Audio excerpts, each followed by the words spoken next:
Alright, let's talk about something that's been eating at me for weeks. House of the Dragon Season 3's finale. I've seen it, and honestly, it's one of those rare episodes that makes you rethink everything you thought you knew about the Targaryen saga.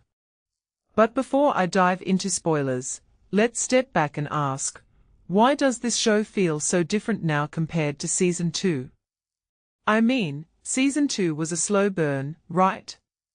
All those political machinations and backstabbing, but it felt like we were waiting for the dragons to finally do something.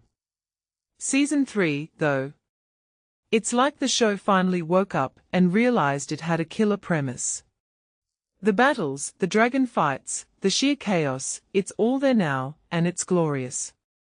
But what's fascinating is how the show's tone shifted. It's not just about spectacle anymore. It's about the weight of power and how it corrupts people. Rhaenyra, for instance, is this figure who's supposed to be a strong leader, but she's constantly making decisions that feel more like emotional outbursts than strategic moves. And that's what's so compelling. It's not just a fantasy show, it's a mirror held up to real-world politics. When she loses control of her allies, it's not just because of dragons or armies, it's because she's human. And that's what makes her so relatable, even if you're screaming at the screen. Now, let's talk about the dragons.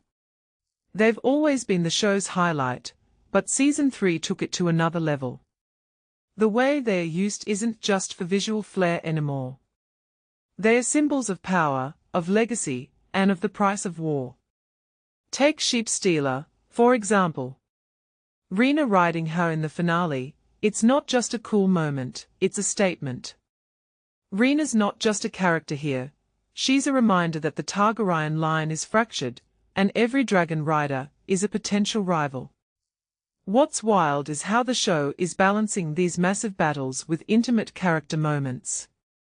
Like, when Sir Criston Cole dies, it's not just a casualty in a war, it's a tragic end to a man who was trying to find his own path. And that's what makes the show so layered. You're not just watching a war, you're watching people's lives unravel. But here's the thing, the show's success isn't just about the drama. It's also about how it's handling the source material. I've read the books, and the show's taking liberties, but in a way that feels fresh. They are not just adapting, they are reimagining. The way they've handled Aegon's resurrection, for instance. It's a twist that feels both surprising and inevitable. It makes you question what's real in this world. And that's the beauty of it. The show isn't just telling a story, it's inviting you to question the very fabric of the narrative. So, what does this all mean for the future of House of the Dragon? Well, the finale leaves things wide open. Aemond Hightower's manipulations, the shifting alliances, the dragons' roles, it's all set up for a Season 4 that could either be a masterpiece or a disaster. But honestly, I think it's going to be the former. The show has found its rhythm, and the characters are finally in places where their arcs can truly take off. Whether you're a die-hard fan or a casual viewer, this season has proven that House of the Dragon is back on track. And that's something worth watching closely.